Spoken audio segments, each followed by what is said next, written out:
잘들 지내고 계신가요?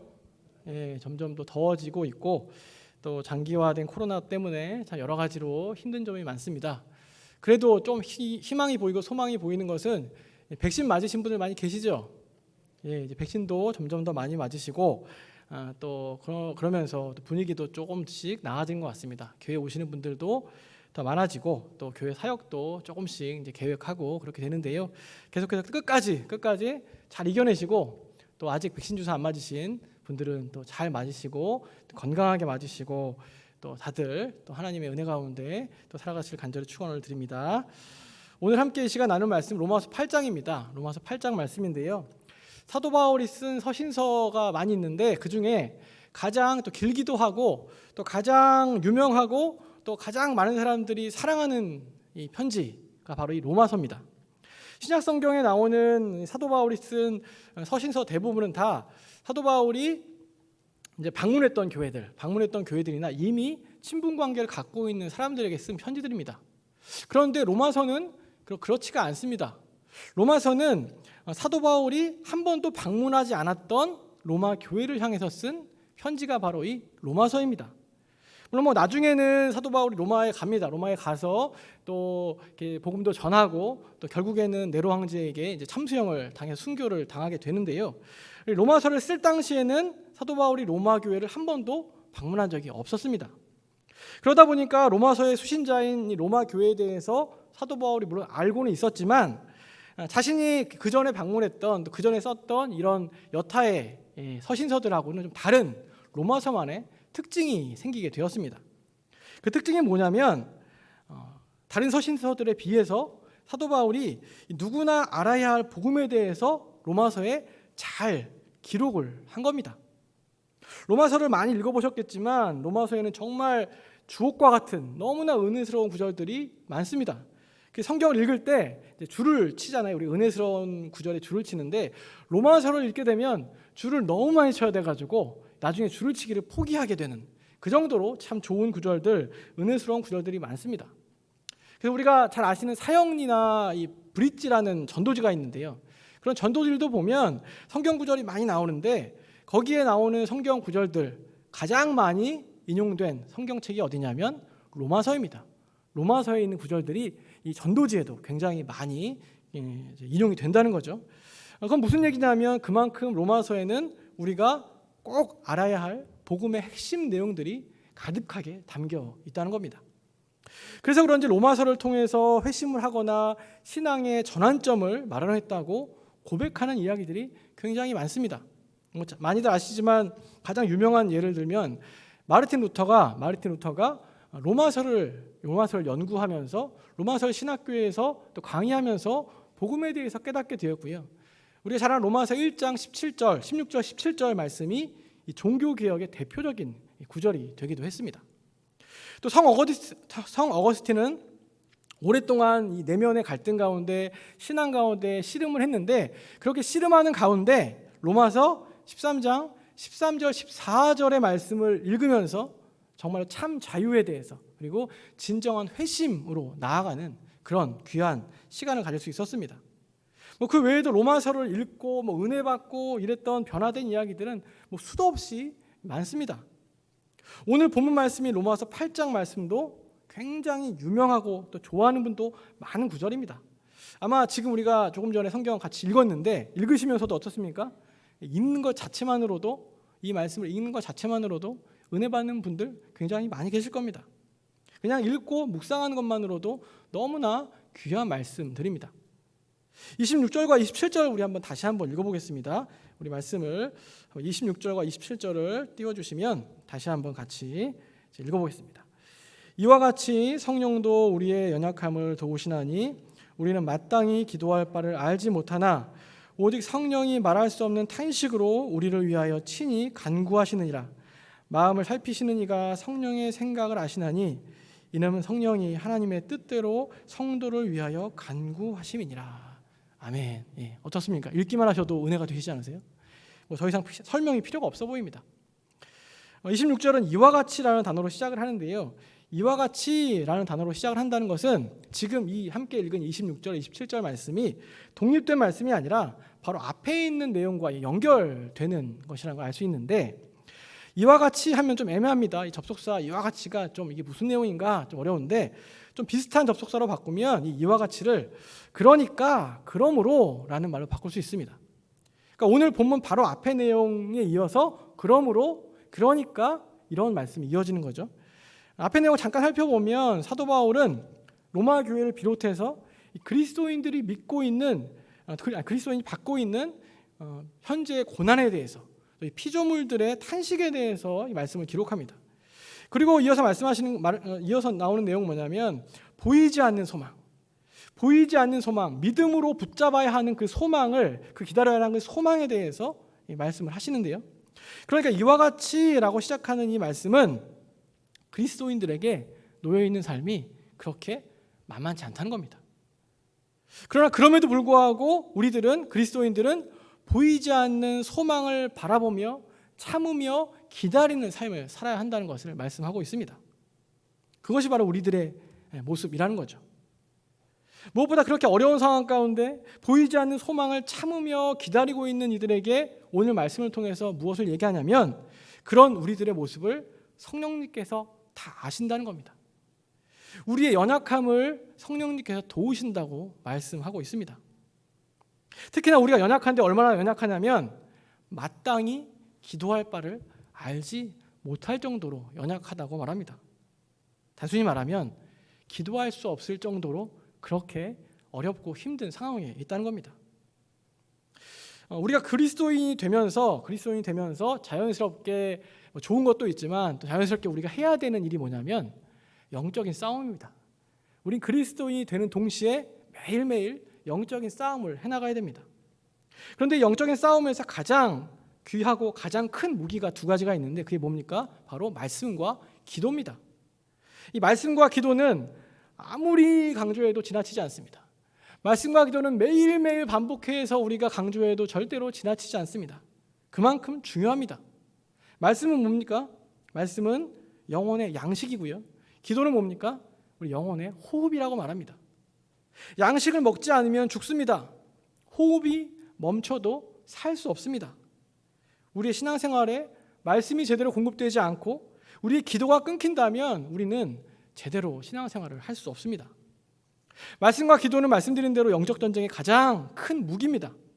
말씀을 통해서 우리는 사탄의 견고한 진을 무너뜨릴 수 있습니다. 기도를 통해서 우리는 성령의 놀라운 역사를 경험할 수 있습니다. 말씀과 기도가 충만할 때 그게 진짜 성령 충만입니다. 말씀과 기도가 균형을 이룰 때 그것이 바로 성숙한 성령 충만입니다. 기도는 많이 하는데 말씀은 소홀히 한다거나, 말씀 생활은 열심히 하는데 기도가 없다면 그것은 균형 잡힌 신앙이 아닙니다. 그래서 그리스도인이라면 우리는 말씀과 기도, 이 두 가지는 절대로 소홀히 해서는 안 됩니다. 다른 건 몰라도 이 말씀과 기도 두 가지는 꼭 붙잡아야 하는 것이 바로 우리들에게 귀한 일이죠. 그런데 우리는 언제 기도합니까? 여러분들 언제 기도 많이 하시고 언제 간절히 기도하십니까?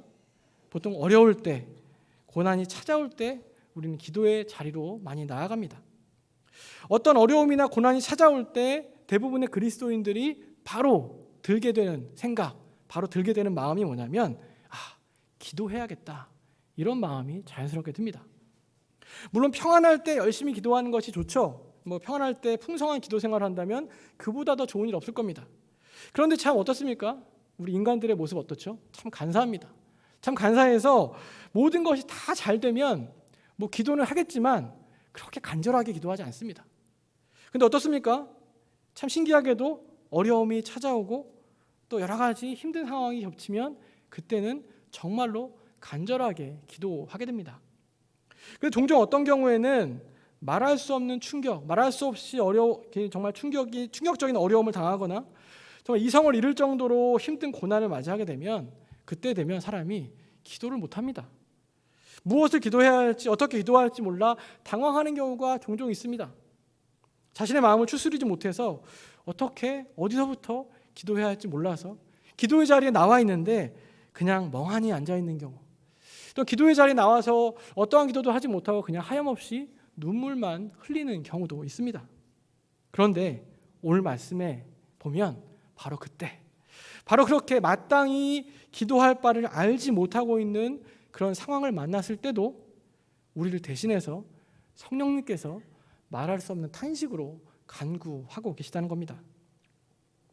잘 아시는 찬양 중에 누군가 너를 위해 기도하네 라는 찬양이 있습니다. 다 아시죠? 누군가 너를 위해 기도하라는 찬양이 있는데, 이 찬양이 바로 방금 전에 말씀드린 것처럼 마땅히 기도할 바를 알지 못하고 힘들어할 때, 기도하지 못하고 그냥 눈물만 흘리고 있을 때 바로 누군가 널 위해 기도하고 있다라고 고백하는 찬양입니다. 근데 오늘 말씀해 보면 그 누군가가 바로 성령님이라고 말씀하고 있습니다. 혹시나 이 시간에도 말 못할 어려운 가운데 힘들어하는 분들이 또 계실지 모르겠습니다. 또 기도는 하고 싶은데 어떻게 기도해야 할지 막막한 가운데 계신 분들도 계실 수 있습니다.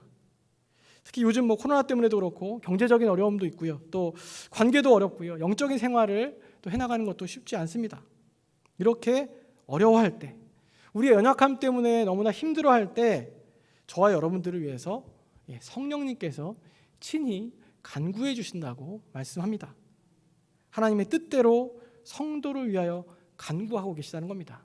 이 놀라운 은혜를 또한 믿으시기를 간절히 소망합니다.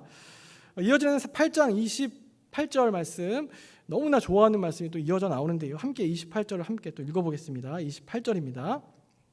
우리가 알거니와 하나님을 사랑하는 자 곧 그의 뜻대로 부르심을 입은 자들에게는 모든 것이 합력하여 선을 이루느니라. 아멘. 어떻습니까? 이 말씀도 아마 너무나 좋아하는 분들이 많을 것 같은데요. 하나님께서 우리의 삶에 개입하셔서 어떤 상황이든 간에 합력하여 선을 이루신다. 이 말씀은 읽을 때마다, 묵상할 때마다 그냥 저절로 아멘이 나오는 그런 말씀입니다. 그런데 로마서 8장 28절의 말씀, 우리가 이 말씀을 한 단어로 우리가 설명할 수 있는데, 이 한 단어로 말하면 바로 하나님의 섭리라고 할 수 있습니다. 신앙생활을 하다 보면 하나님께서 섭리하셨어라는 고백을 하게 됩니다. 섭리가 어떤 의미인지를 오늘 말씀 이 8장, 로마서 8장 28절이 잘 표현해주고 있습니다. 하나님께서 그리스도인들의 삶에 섭리하셔서 어떤 상황 가운데서도 결국에 선을 이루어 주신다는 말씀입니다. 대부분 그렇게 아마 하나님께서 그렇게 놀랍게 섭리하신 경험들을 다 갖고 계실 겁니다. 그리고 그렇게 섭리한 것에 대해서, 하나님이 섭리하신 것에 대해서 함께 나누는 것, 그것을 우리 다른 말로 또 간증이라고 부르기도 합니다. 내 삶 가운데 정말 어려운 일이 있을 때, 정말 상황이 좋지 못해서 힘들어할 때, 어찌할 바를 몰랐을 때 그 상황 가운데 하나님께서 역사하셔서 결과적으로 가장 좋은 방향으로 인도해 주셨다라는 것, 모든 것이 합력하여 선을 이루었다라고 고백하는 그것이 바로 또 우리가 하는 고백이고요, 우리의 간증이고 하나님의 섭리입니다. 그런데 이 말씀에서 우리가 또 하나 기억해야 할 것이 있습니다. 잊지 말고 기억해야 할 것이 있는데, 모든 것이 합력하여 선을 이룬다고 할 때 여기 선에 대한 말씀입니다. 선. 모든 것이 합력하여 선을 이룬다. 이 선이 뭐냐는 겁니다. 우리가 보통 선, 악 이런 말을 많이 하죠. 그래서 우리는 이 무엇이 선하다, 무엇이 악하다라고 이야기할 때 보통 우리들의 경험, 우리들이 알고 있는 지식으로 그것을 한정짓고 또 그것을 평가하는 경우가 많습니다. 우리의 경험이나 우리가 받아들일 수 있는 정도에서 선과 악을 나누는 겁니다. 그래서 합력하여 선을 이루신다라고 했을 때도 이 선을 우리가 생각하는 선으로 결정합니다. 내가 생각하는 것이 선이라고 한정짓는 겁니다. 그럼 하나님은 어떤 분입니까? 하나님은 우리의 생각과 우리의 모든 경험과 우리 모든 것을 뛰어넘는 분이 바로 하나님이십니다. 그렇기 때문에 우리의 어떤 일의 결과가 우리가 생각하는 것과 다를지라도, 혹시 내가 원했던 것과 다를지라도 거기에 하나님이 개입하셔서 하나님이 인도하시는 것이라면 우리는 그것을 선이라고 말할 수 있어야 합니다. 그 일 가운데 하나님이 개입하신 것이 맞다면, 하나님이 섭리하신 것이 맞다면, 혹시나 내가 생각한 선이 아닐지라도 하나님의 입장에서는 합력하여 선을 이루신 것입니다. 그래서 로마서 8장 28절의 이 고백은 사실은 단지 결과가 내가 생각하는 대로 좋게 나왔기 때문에 하는 고백이 되어서는 안 됩니다. 우리는 보통 어떤 일이 과정 가운데 힘들고 어려워도 결국에는 결과가 좋으면 하나님께서 합력하여 선을 이루셨어 라고 이렇게 고백을 합니다. 이 고백도 너무 좋은 고백입니다. 너무 훌륭한 고백입니다. 하지만 이 말씀에 더 진정한 의미로 나아가는 고백을 하려면 우리는 결과와 상관없이, 결과가 내가 원하는 것이든 그렇지 않든 간에 내 삶에 하나님께서 역사하신다는 그 믿음을 갖고 있다면, 그 믿음을 갖고 있다면 하게 되는 고백이 바로 이 로마서 8장 28절의 고백입니다.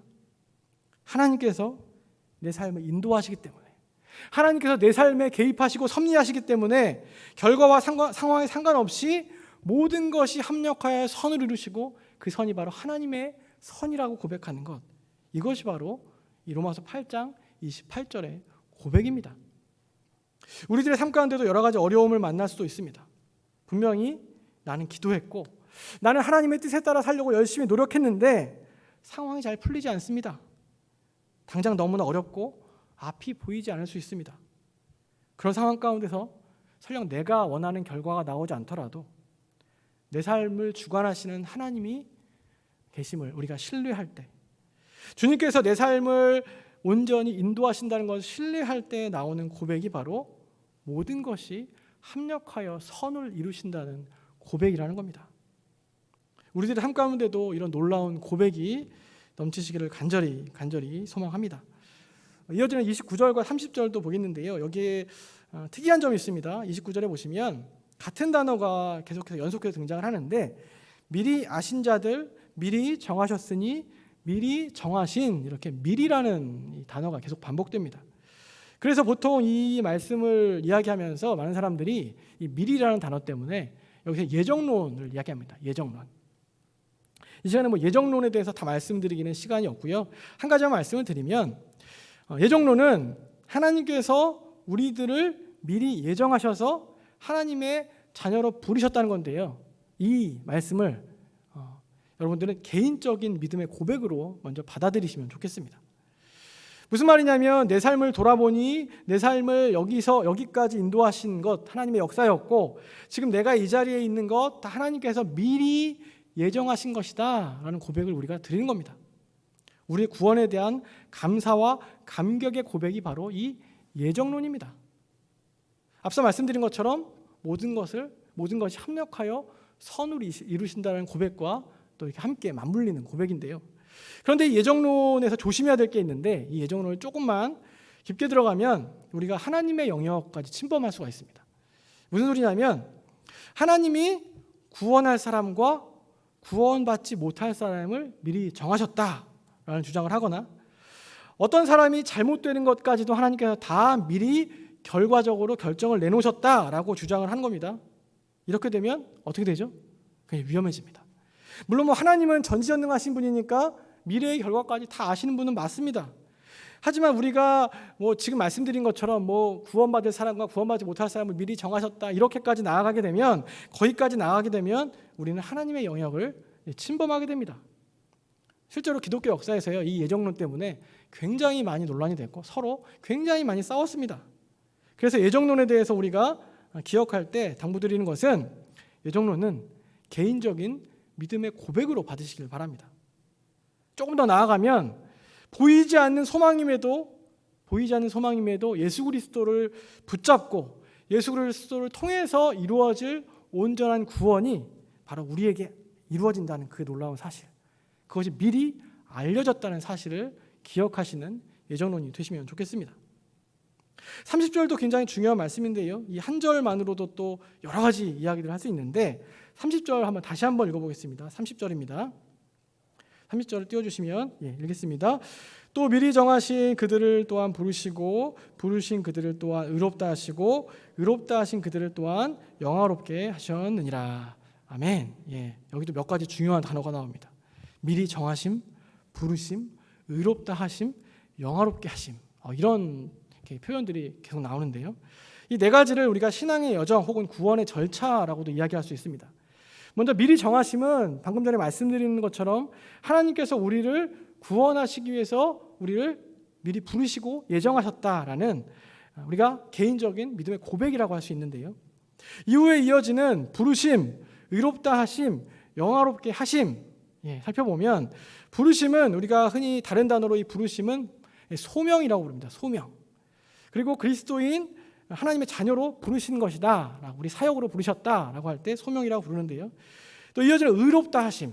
이 의롭다 하심은 다른 말로 하면 좀 어려운 말로 칭의라고 합니다. 우리가 이신칭이라는 말 많이 아시죠? 하나님의 부르심에 응답한 사람들이 믿음으로 의롭게 되었다라고 말씀하는 겁니다. 그 다음에 나오는 표현은 영화롭게 하심입니다. 영화롭게 하심. 여기서 영화롭다라는 것은 다른 말로 말하면, 또 쉬운 표현으로 하면 예수님처럼 되는 것입니다. 예수님처럼 되는 것. 다른 말로 신화라고도 하는데, 그러니까 신처럼 되는 거죠. 근데 영화롭게 되는 것은 언제 되는 거냐면 마지막 날에 되는 것을 우리가 영화롭게 되는 것을 말합니다. 구원의 완성이 이루어지는 때, 하나님 나라가 온전히 이루어질 때 우리들도 예수님처럼 영화롭게 된다는 겁니다. 그런데 30절 말씀을 잘 보시면 조금 이상한 부분이 하나가 있습니다. 그게 뭐냐면 하나가 빠진 것 같습니다. 그게 뭐냐면 성화가 빠진 것 같습니다. 성화. 의롭다 하심과 영화롭게 하심 사이에 거룩하게 하심이라는 성화라는 말이 들어가면 좋은데 그런 말이 없습니다. 오늘 말씀해 보면 의롭게 하시면서 바로 영화롭게 하심으로 넘어갑니다. 사도 바울이 성화를 몰라서 빼먹었을까요? 그렇지 않았을 겁니다. 그래서 이 말씀에서는 이 성화의 자리를 우리가 찾아볼 수 있는데, 이 성화의 자리가 어디냐면 바로 의롭게 하심과 영화롭게 하심 그 사이에 같이 걸쳐져 있다고 보시면 됩니다. 무슨 말이냐면, 우리 한때는 기독교 역사가 이제 그 사상가들이, 신학자들이 어떻게 했냐면 칭의 의롭게 되는 것과 성화, 이 거룩하게 되는 것을 구분했습니다. 무슨 소리냐면 칭의는 칭이고 성화는 성화라는 겁니다. 요즘은 뭐라고 얘기하냐면 칭의와 성화를 이 칼로 무를 자르듯이 이렇게 가리기가 쉽지 않다는 겁니다. 다시 말하면 우리가 예수 그리스도를 믿음으로 의롭게 되는 순간 성화도 동시에 함께 이루어지는 겁니다. 여기까지는 칭의, 여기까지는 성화, 여기까지는 영화, 이렇게 나누기가 어렵다는 겁니다.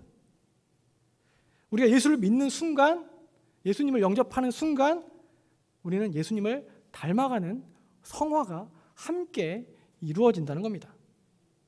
말씀드린 대로 성화와 영화도 마찬가지입니다. 성화가 온전히 이루어질 때, 성화가 온전히 완성될 때 그 모습이 바로 영화라는 겁니다. 예수님을 믿는 순간 우리는 성화되기 시작해서 예수님 나라에 들어가는 그 순간 영화롭게 변화된다는 겁니다. 근데 오늘 말씀에 특이한 점이 또 하나가 있습니다. 오늘 말씀 보시면 영화롭게 하셨느니라 라고 되어 있습니다. 영화롭게 하셨느니라. 이 말은 과거형입니다. 과거형. 영화롭게 하셨느니라. 장차 우리를 영화롭게 하실 것이다, 장차 우리를 영화롭게 하실 것이다, 하게 될 것이다, 이게 아니라 영화롭게 하셨느니라 라고 말씀합니다. 사도 바울이 이렇게 쓴 이유는 성화와 영화를 역시 구분하기보다 이것을 연결해 놓은 겁니다. 비록 우리가 완성되진 않았지만 하나님 나라는 이 예수 그리스도를 통해서 이미 이 땅 가운데 이루어졌습니다. 우리는 예수 그리스도의 복음을 받아들이는 동시에 칭의 그리고 성화가 시작되고 또한 영화로움을 이루기 시작했다는 겁니다. 비록 지금 보기엔 우리 전혀 영화롭지 않습니다. 어떻습니까? 우리의 모습을 보면 성화되기도 힘들고 아직 성화도 안 돼 있는데 영화로움은 우리가 생각할 수도 없을 것 같습니다. 그러나 하나님의 약속대로 우리는 영화롭게 되기로 결정된 사람이라는 겁니다. 영화로움의 일부를 이미 우린 잘 알지 못하지만 이미 영화로움을 이미 맛보고 있다는 것을 강조하는 말씀이 바로 오늘 영화롭게 하셨느니라 라는 말씀입니다. 좀 더 간단하게 말씀을 드리면 우리들은 비록 완전하지 않지만 성화를 통해서 영화로움을 맛보고 있습니다. 결국에는 온전한 영화로움에 동참하게 될 존재들입니다. 복음을 받아들이고 복음대로 살아가기로 결단한 사람들, 지금도 치열하게 성화를 위해 살아가는 사람들이라면, 하나님의 말씀대로 살아가기 위해 노력하는 사람들이라면 이미 영화로움이 우리들에게 주어졌다고 말씀하고 있습니다. 우리들이 바로 그런 존재들입니다. 이 놀라운 은혜를, 이 사실을 기억하시기 바랍니다.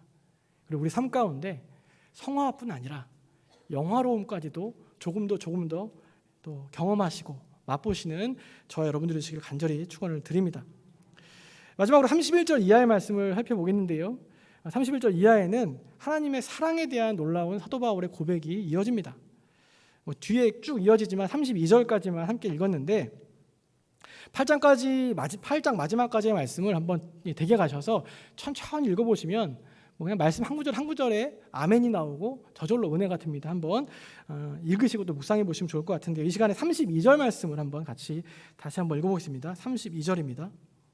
자기 아들을 아끼지 아니하시고 우리 모든 사람을 위하여 내주시니가 어찌 그 아들과 함께 모든 것을 우리에게 주시지 아니하겠느냐. 아멘. 예. 사역을 하다 보면 여러 사람들을 만나게 되는데 어떤 분들은 종종 이런 말씀을 하십니다. 하나님이 나를 사랑하시겠어? 하나님이 나 같은 사람을 사랑하시겠어? 라고 하면서 하나님의 사랑에 대해서 의문을 품는 분들이 계십니다. 하나님이 나 같은 죄인을, 나같이 악한 사람을 사랑하실 수 있냐라고 말하는 겁니다. 물론 인간적으로 보면 그 말이 맞죠. 인간적으로 보면 정말 우리가 어떻습니까? 사랑받기에 힘든 존재들입니다. 당장 우리들의 모습을 보십시오. 다른 사람들이 알지 못하는 주님만 알고 계신 우리의 내면의 연약함들, 그 모습을 보면 우리는 사랑받기 합당한 사람들이 아닙니다. 당신은 사랑받기 위해 태어난 사람이라고 노래하고 축복도 하지만 우리 스스로 우리의 내면의 연약함들, 악함들, 부족함들, 어두움들을 직면하게 되면 사랑받기는커녕 미워하시지만 않으면 좋겠다라는 마음이 들기도 합니다. 놀랍게도 하나님께서는 그런 저와 여러분들을 사랑하신다고 말씀하십니다. 그것도 얼마나 사랑하시냐면 자기 아들을 아끼지 않으실 정도로 사랑하셨다고 말씀합니다. 요즘 사회면을 보면 종종 정말 부모들이 자녀를 막 버리거나 이런 일들도 있습니다. 정상적인 부모가 아니죠. 정상적인 사람이 할 수 있는 일이 아니죠. 진짜 부모라면, 정말 제대로 아이들을 사랑하는 부모라면 절대 그렇게 할 수 없습니다. 아무리 어려워도, 아무리 힘들어도 자기 자식을 버리지 않습니다.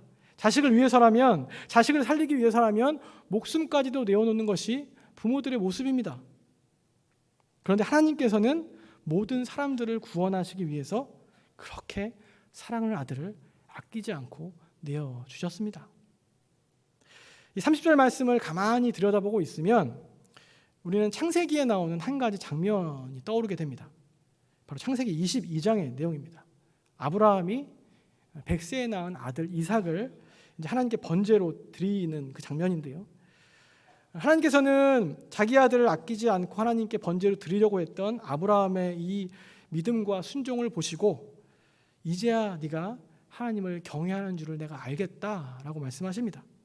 그렇게 칭찬하셨는데 이제 반대로 오늘 말씀해 보면 하나님께서는 모든 사람을 구원하시기 위해서 하나님도 직접 그 아들을 아끼지 않으셨다는 이 놀라운 사랑을 베풀어 주셨습니다.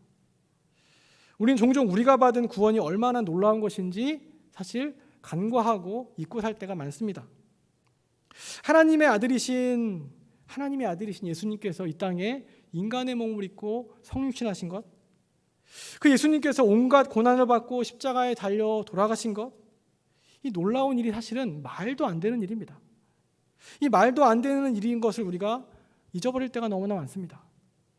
이 시간에 다시 한번 우리가 그 하나님의 사랑, 그 예수 그리스도의 귀한 은혜를 다시 한번 기억하며 묵상하시는 또 귀한 시간이 되시길 간절히 바랍니다. 이 말씀 마치겠는데요. 로마서 말씀이 워낙 귀하다 보니까 사실은 이 말씀을 준비하다 보니까 너무 많은 것들을 이야기하게 되는 것 같습니다. 그래서 다른 건 다 잊으셔도 한 가지만 기억하시면 좋겠는데 그게 뭐냐면 바로 하나님의 사랑입니다. 하나님은 우리를 사랑하셔서 연약한 우리를 도우시고 기도할 수 없을 때에도 성령님이 우리를 위해서 간구하십니다. 하나님은 우리를 너무나 사랑하셔서 모든 것이 합력하여 선을 이루셔서 하나님의 뜻대로 우리의 삶을 인도해 주십니다. 하나님은 우리를 너무나 사랑하셔서 우리를 부르셨고 우리를 영화롭게까지 하시겠다고 말씀하셨습니다. 하나님은 우리를 너무나 사랑하셔서 아들을 아끼지 않고 우리들에게 내어주셨고 모든 것을 주시겠다고 말씀하셨습니다. 아까 우리가 프레이 찬양단과 함께 찬양을 불렀습니다. 스바냐 3장 17절 저도 너무나 좋아하는 찬양인데 하나님이 우리를 보시며 기뻐하신다라고 말씀하십니다. 우리의 모습이 어떠하든지 간에 우리의 모습이 어떠하든지 간에 이 모습 이대로를 사랑하시고 우리를 보시며 기뻐하신다라고 말씀하십니다. 오늘 설교의 제목은 부르심의 목적입니다. 하나님께서 우리를 부르심의 목적이 뭐냐면 거창한 것이 아니라 바로 사랑입니다. 사랑하기 위해서 부르셨고요. 또 하나님도 우리에게 사랑받기 위해서 부르셨고요.